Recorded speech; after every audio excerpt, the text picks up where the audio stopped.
रमेश हर सुबह उसी बेंच पर आकर बैठ जाता था। रेलवे स्टेशन के प्लेटफॉर्म नंबर 3 पर रखी वो पुरानी बेंच उसकी जिंदगी का इकलौता सहारा बन चुकी थी। लोग आते, ट्रेन पकड़ते, चले जाते, पर रमेश वहीं रहता। उसकी आंखें हर चेहरे में किसी एक चेहरे को ढूंढती थीं। वह चेहरा उसकी बेटी पूजा का था। 5 साल पहले पूजा इसी स्टेशन से निकली थी। हाथ में एक छोटा सा बैग, आंखों में बड़े सपने और होठों पर हल्की मुस्कान। रमेश ने जाते वक्त बस इतना कहा था, बेटा, हालात कैसे भी हों, अपना ख्याल रखना। पूजा ने सिर हिलाया और ट्रेन में चढ़ गई। उसके बाद वह कभी वापस नहीं आई। रमेश रोज स्टेशन आता, उम्मीद करता कि आज पूजा लौटेगी। कभी लगता अगली ट्रेन से उतरेगी, कभी लगता शाम वाली से। लेकिन हर दिन खाली लौट जाता। रमेश की पत्नी सरला पूजा के जाने के 1 साल बाद बीमार पड़कर चली गई। जाते जाते उसने रमेश का हाथ पकड़कर कहा था, उसे ढूंढना मत छोड़ना। बेटी रास्ता भटक सकती है, पर दिल कभी नहीं बदलता। उस दिन के बाद रमेश और भी टूट गया।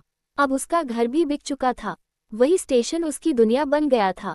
एक दिन स्टेशन पर बारिश हो रही थी। लोग भाग रहे थे, कोई किसी को नहीं देख रहा था। तभी रमेश की नज़र एक गिरे हुए लिफाफे पर पड़ी। उसने उठाया, उस पर लिखा था, पापा के नाम। रमेश के हाथ कांपने लगे।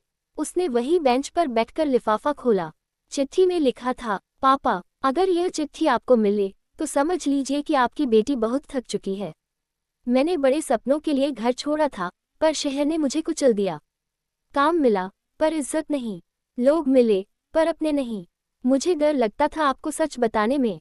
सोचती थी आप टूट जाओगे। पापा, अगर कभी आपको लगे कि मैं आपको भूल गई, तो ऐसा नहीं है। मैं हर रात आपकी आवाज़ याद करके रोती थी। अगर माफ़ कर सको, तो माफ़ कर देना। आपकी पूजा। रमेश की आंखों से आंसू रुक नहीं रहे थे। पहली बार उसे लगा कि पूजा उससे दूर नहीं थी, बस हालात से हार गई थी। अगले दिन रमेश ने वही चिट्ठी स्टेशन मास्टर को दिखाकर कहा, बेटी यही कहीं है।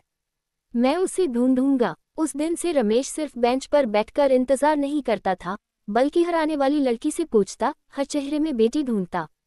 एक शाम, जब सूरज ढल रहा था, एक दुबली सी लड़की धीरे धीरे प्लेटफॉर्म पर चली आई। उसकी चाल में थकान थी, आंखों में डर। रमेश ने उसकी तरफ देखा और दिल जोर से धड़कने लगा।